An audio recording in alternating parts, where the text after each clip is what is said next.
هي من بين أهم 50 شخصية عالمية في مجال الاستدامة.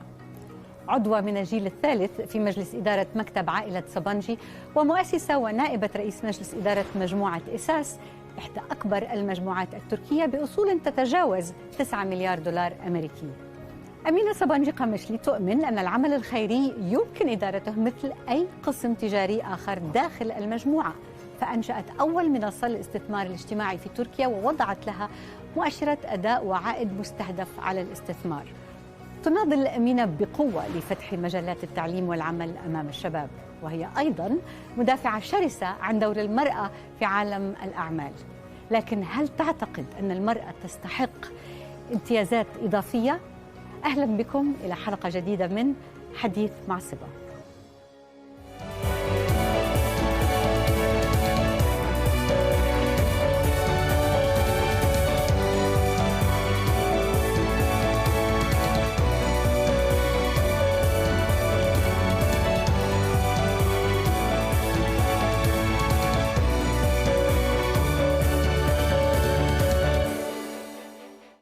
In the Middle East, it is estimated that $1 trillion will pass to the next generation over the next 1 decade. That's a large amount of money. At the same time, only 20% of family business are run by the third generation. So the question is, as you ready the next generation, how do you ready the next generation really? And as you transfer the wealth, how do you also transfer the ethics and the commitment to want to really grow that business? Actually, I believe that we need to get our mindset about family businesses right. Mm-hmm. Wealth is created, irrelevant of the numbers. Wealth is created, and we're always talking about transferring it to the next generation. How do we do this? But I think, first of all, we should accept that all this wealth that's created belongs to the communities where it's created. And we need to make sure, as patriarchs, matriarchs, that it's continued, it's preserved and continued.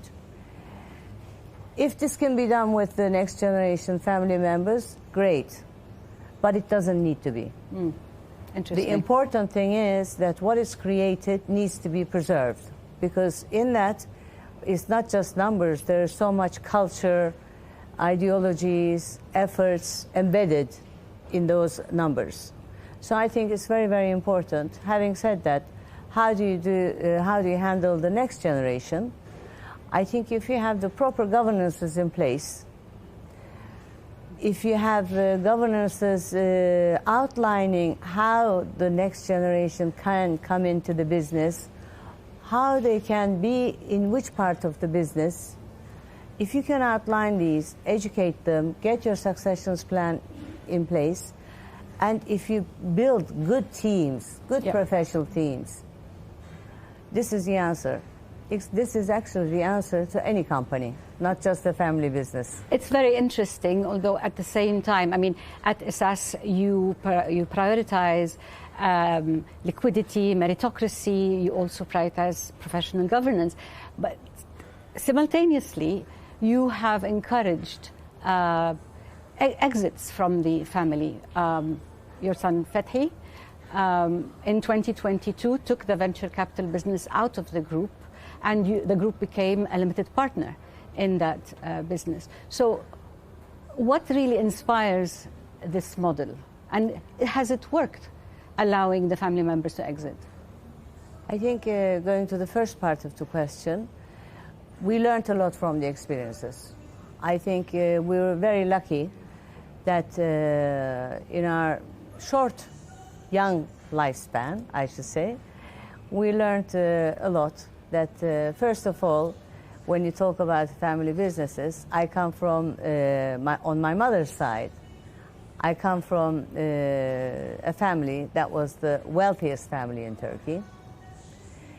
Zero corporate governance, and it went bankrupt. So we learned.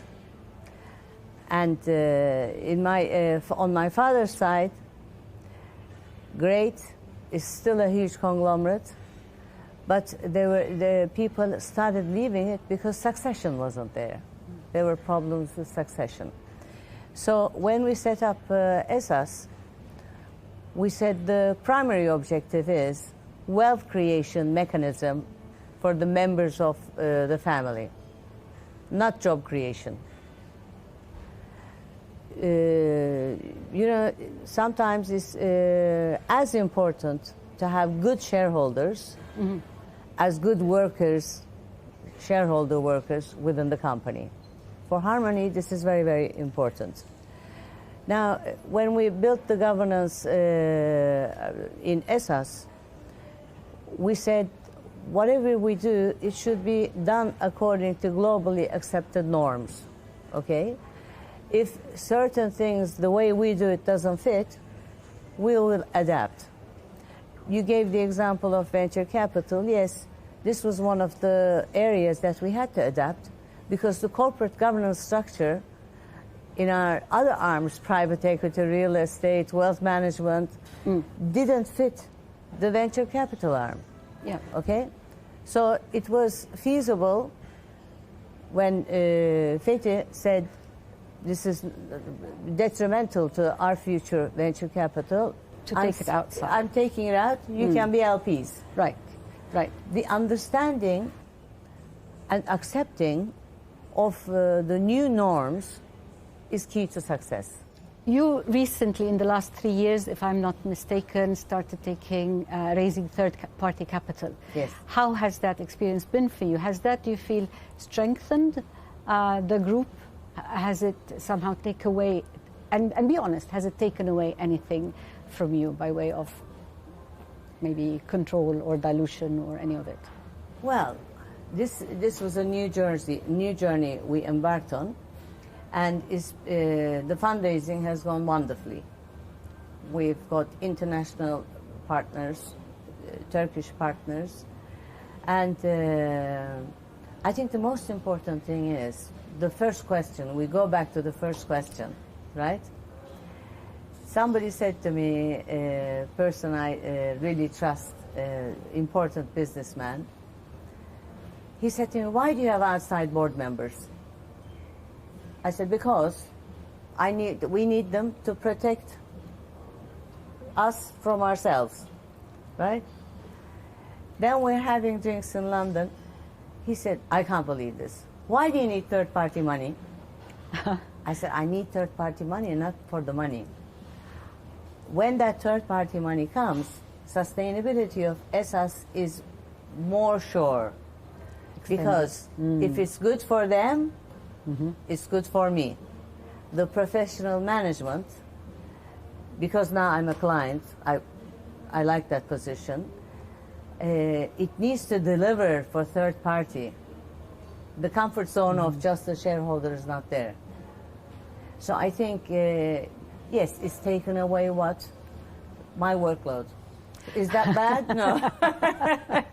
It's more professional governance now, and the system is run on mandates. Unless they go out of the mandate, they don't come to the board.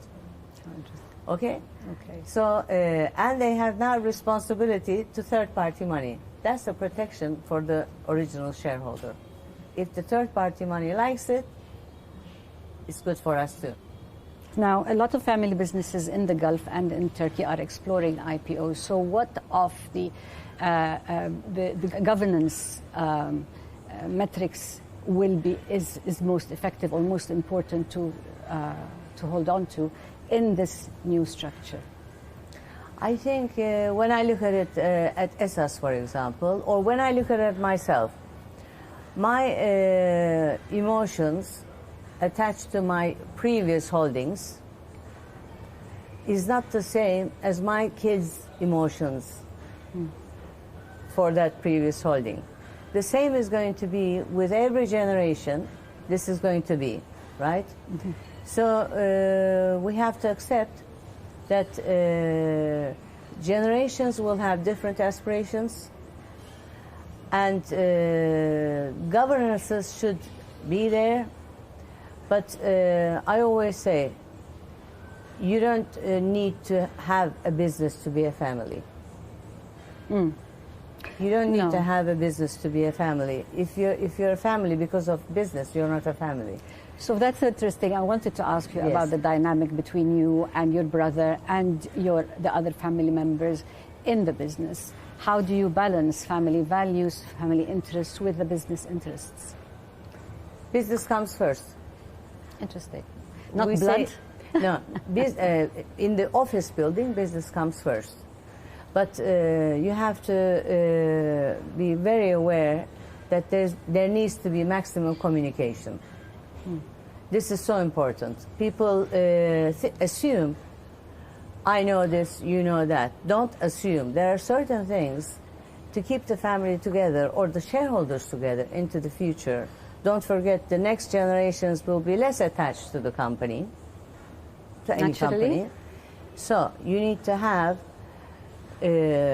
educated and informed shareholders. Education, I'm not talking about university education, that needs to be done anyway.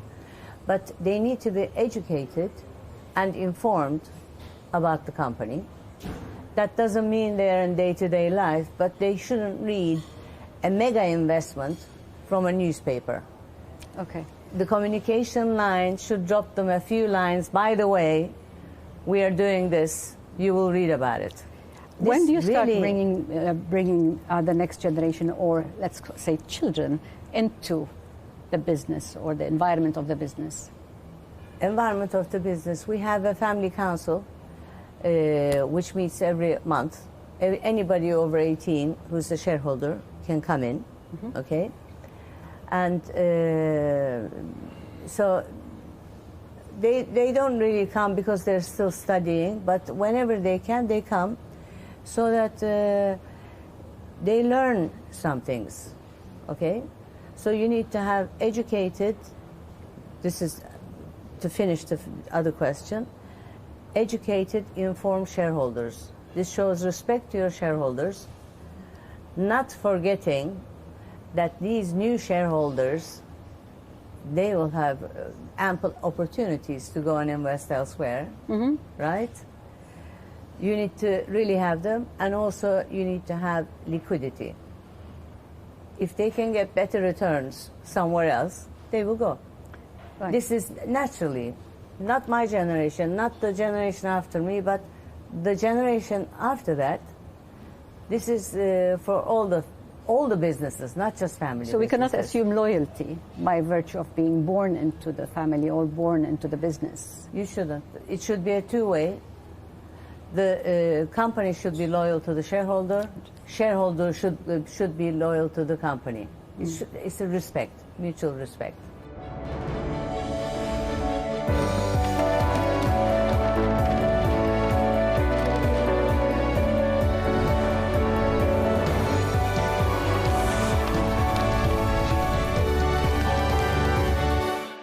Family offices are playing a bigger part now in cross-border collaborations, in innovation, in impact investing. Where do you see the biggest opportunities for collaboration between family offices in Turkey and in the GCC? I think if we look at it historically, start from history, we are very close culturally, and miles-wise we're close as well. And I believe that we have a huge thing together, a common thing, that's the cuisines. I think that's a good joiner. Absolutely. Blue cuisines. Food is always And good. food is always good. But I think that family businesses in GCC, the Gulf area, and Turkey, as we said, they are up and coming. They're not as developed as in other developed parts of the world. So I think with the cultures being so similar, time zones being so similar, I think it would be great to exchange ideas, diversify into each other, investment is into each other, okay? To recognize the fact that this region is very, very important. I believe in this region, starting from Turkey to the end of the Gulf area. I think it's very, very important, but we just need some common denominators to activate. And that's not just saying, give me your money, I'll give you my money. No, we need to get the emotional relationships and trust. I think in this area, tech is very important. Yeah. Other sectors are very important. In Turkey, other sectors are important. But cross-border investments should be done because we have a very young population, educated young population. And this area also have a brilliantly educated population. Why not try to get our region into a nice, stronger region? Absolutely, strengthen unity. But it's interesting to see you as a co-founder of SAS Group and also, of course, vice chairman. Generally, succession in the region remains patriarchal to a large degree. What do women, in your mind, bring to the leadership of family businesses? I think not just family businesses again, but I think women, it's always said, bring a lot of empathy. Women are better at multitasking, fine. And but Siba, to be quite honest, in our environment in Turkey, we're seeing so many women leaders now that I think it's quite often wrong to differentiate woman or man. It's meritocracy. If that person is there, it's for a reason. Okay. Tell me a little bit about the structure of the economies that we live in. 80% of businesses in the GCC are family businesses. 95% of businesses in Turkey are family businesses. These economies are heavily reliant on family businesses. What do you think of this heavy reliance? What risks do you see or assign or fear from that reliance, if any? Well, you should never put all your eggs in the same basket. It's economics rule 1, you know. But I think it's very advantageous to have a family business, but that family business should be run according to globally merited ways, okay? So we've seen a lot of change in family businesses, the approaches in Turkey. Diversification outside Turkey used to be just buying a flat in London. Now it's not. Okay. And buying that flat cash, you know? But now families are learning diversification in sectors, in geographies, and hence currencies is important to anybody, to the American, to the Swiss, to us, to you. And we see that they're changing their ways, and they are less reluctant to protect and be non-transparent in what they're doing. Right. We are experiencing this in ESAS, in our ESAS universe. Over the few years, we raised several funds, international funds, Turkish funds, and we've seen families come on board, okay? There is an understanding that, yes, together we can create a better difference. I should go on this train because there's a track record, Right. okay? Previously, everybody wanted to do it on their own. But we're seeing more and more, with the numbers in ESAS as well, a lot of big families investing with us now, because we built a good team. It's not a family business, because we showed them that Emine is the client of ESAS. This is a mentality. I'm a client. Very interesting. Yeah. So how do cultural specificities like values, like we talked about the familial loyalty earlier, how does that affect the governance of your business? Well, the values, as I said, the communication is so important that you should always communicate the values. For example, if I'm going somewhere on a business trip, I always try to get a next gen along. backup is very important, okay? If it's a family business event that I'm going to. But I think it's inherent from the small age. You have to start small. You have to make sure that the owners of that, future owners of that wealth, are responsible to their communities. And if there's a value created, which is serving fine now, working now, hopefully it will into the futures. We're in our 25th year now, and so they should cherish it. Sure. So let me ask you, you founded and you head up Esa Social. Yes. Yours is Turkey's first dedicated social investment platform. And you have a vision to build philanthropy as a business. You've assigned KPIs to it. You look out for returns on investment from that. And you say that you run philanthropic investment like with the same discipline as private equity. How is that? I think, Siba, this is very important, especially in our region, all of our region. We are very giving people. But 10 years ago, we started the Esa social journey, and we did a lot of research, and it showed that there is not continuity in what we do.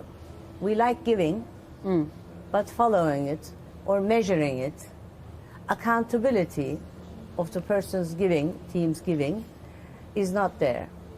Now, I find that very dangerous, because if any of my business lines acted like that, we would go bust. If the PE didn't do due diligence and just invested in something, or the VC or the wealth management, this is not a reality. So we said that in order for philanthropy to be sustainable and beneficial to the society, it needs to be done as a business. You know why? Tell me. Because I can make a loss in my PE. I can make a loss in all other lines. That affects my pocket. That gives me sleepless nights. But if we mess up in philanthropy, if we raise somebody's hopes by giving, and then don't follow it, don't measure it, don't make sure we are accountable, we are raising hopes and we are letting them fall. Like in the case we handle youth unemployment in Turkey. You are giving, for example, scholarships. A company is giving scholarships. The same company is hiring. Yeah. It showed us cases that they never call these people they give scholarships to interviews. There's a mismatch in the company. In the company culture, there's a mismatch. If it wasn't good enough for you to call for an interview, why did you spend the resources? Absolutely. So these kind of things that we started, and now we have 2,000 youth that we've touched their hopes on, and 85% of them are in one way or another within the program still, giving back. And 5,000 people in the ecosystem. Because people are understanding that writing the check is very irresponsible if you don't follow it. But is just being the devil's advocate here, is assigning those metrics and these stringent metrics, I should say, and profitability to philanthropic giving, does that somehow impact negatively the spirit of philanthropy? No. I think it's a new window on philanthropy, because it shows our sincerity of continuity. And when you say Esa Social is one of the platforms, investment platforms of Esas Holding, and we treat it that way. Our CEO at Esa Social reports to the central CEO. The system is run with KPIs. Like we measure return on investments in our other lines, we measure social return on investment in these lines. We have to do this so that we can show to the communities who are holding hands with us, the 5,000 people, come on board. Don't just do little in the middle. It's waste of resources. On board the train that is doing something well. You know, Warren Buffett gave Hathaway shares to Bill Gates Foundation. This was the biggest example. Yeah. It was a role model for us many years ago. Yeah. Last time I checked, it was $45 billion worth. Yeah. Why? Because he's saying, somebody is doing it well, I will board that train. It doesn't need to be esas social. There are others that are doing well. But don't just say 10 units here, 5 units there, and then don't follow anything.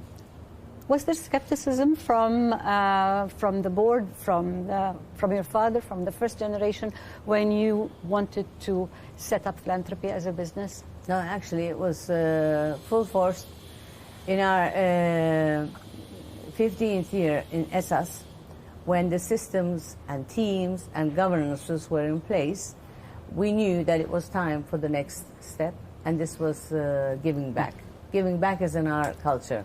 So tell me, why is it therefore important to make purpose-driven or impact-driven investments?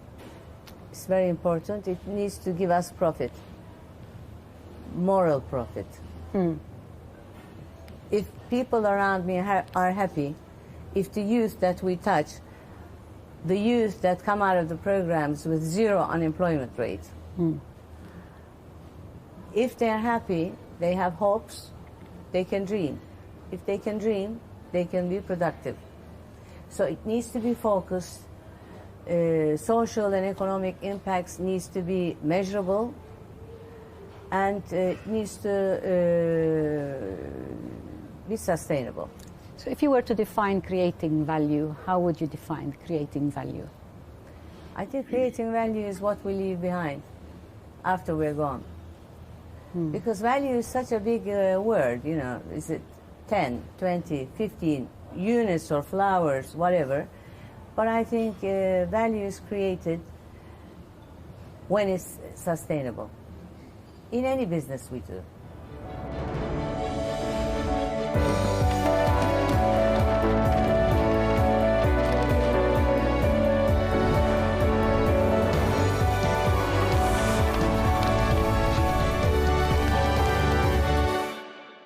Were you the first female to sit around the decision-making table in your business? In this ESAS? Yes, yes. I was. I was the #1 employee of ESAS. You were. But in the family, I'm the last girl for all the years, my years. After me, it was all boys that came along. All right, so the third generation, there are no women? No women. Okay. After me, there what are we going to do about boys. that? 13 boys we have. 13, mashallah. Mashallah. But I'm very happy to say that we have, in the leadership, we have very important ladies running companies and doing great jobs. Not because they're ladies, because they own that space. Okay. So let me ask you this question then. Which was more difficult, just let's think back, and which was more difficult for you, which stereotype was more difficult for you to break? The stereotype of being a woman in business, or the stereotype of being a family member entitled to a position at the table in that business? I think family member. Because, you know, I studied in the UK, I worked in the UK, I came to the insurance company, and I had good merits. I was a Lloyd's broker, certified Lloyd's broker, and then I had anything that I asked, even if it was the wrong thing. People tried to do it, and answers didn't come. And then the person I was reporting to saying, "You're late again." I'm saying, the report didn't come. I go to the guys, ladies, where is it? it doesn't happen. What do you mean? The method is wrong. Why didn't you tell me? We thought you would know. You're the boss. Breaking this was very, very important. Telling them that I'm not the boss, I'm part of a team. It actually taught me lessons too, to be more net in what I want from them. Clearer. And also to say we're a team. Now, being a woman, they ask me, being a woman in Turkey must have been so difficult. In fact, they asked me in this Harvard Business School, where we're a case study for year 7. Somebody asked me, saying, you're saying all these things, being a woman. I said, I'm a woman. What can I do? Don't make an excuse. That's not going to change. Don't make an excuse. Use it as an advantage. But seriously, how did you build credibility now? Not with your co-workers, but also around the board table. How did you build credibility in a room full of men?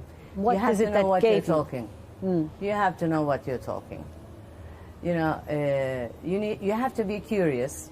Okay, but you need to be educatedly curious. You need to know what you're curious about. And I always say to my children, to the youth I'm working with, if someone asks you 2 pages of something, do 5. Because in the workspace, there will always be someone trying to pull you down. In the next 3 pages, the answer is in the next 3 pages. So you have to do more than what's asked of you. Were you always a confident person? Were you a confident girl? I think so. Yeah? I think so. My dad, God bless his soul, he had no gender issue, absolutely no gender issue. And he really promoted all of us to study and do more. And I think that gave us a confidence. And also the fact that I went to a boarding school when I was at the age of 11 with My Name is Emine. That was the time, I don't know if your viewers will remember, but there was no direct telephone connection. Forget cellulars, you know. I remember. But I think it was very, very important because I come from, as I said, multi-wealthy families, so it was very difficult for someone like in my place to be a normal kid in Turkey. There, I was just one of the 200 in the boarding school, and I think that showed me a lot, taught me a lot how to be in a team. If you're not in a team, you don't survive. This goes the same in business world as well. Right? Right. And you have to write, otherwise you get kicked out of the team, right? These are, it sounds funny, but I went back a few years ago, I went to Heathfield School to address the students, and I made the correlations of living in a boarding school community to the business world. There are a lot of correlations. We tend to forget because it's so long ago. Yeah. But I think it helped my confidence. That's amazing. So you started by saying that there should not be a gender, and yes, they talk about, now when we talk about women in business, we say women in business. We say women entrepreneurs, women founders, women leaders. Are they really different from the species, the male of the species? Species, no, they're not different. But sometimes they have ideas that the males don't touch. Why is that? Softer ideas. Do you put that nature or nurture? Just a quick question. I think that's the opening space they find, and also the time they find. Okay, and it really makes me happy when they're successful. I'm an angel investor in quite a lot of them. And some have succeeded, some have not. But sometimes, 50% of the time, they approach it as a dream. I have an idea. I don't support those anymore. I used to. I said, that idea, there are 3 or 4 basic things you need to answer before I can go to the bank with you. They don't answer it. Investors don't ask this. They jump. And then you have a woman entrepreneur failing. So the formula for a woman entrepreneur not to fail is what? They have to do the due diligence. They will not know how to do it, but they should know who knows what they don't know. To go and ask, because there are so many of us, we're willing to help. There are so many Emine's in Turkey. Believe me, there are so many Emine's, and we're willing to help. Not everything we advise is right, but directly going to the bank and unfortunately, financial institutions, they have allocated resources, little, Yeah. to these investments, and it's all wasted.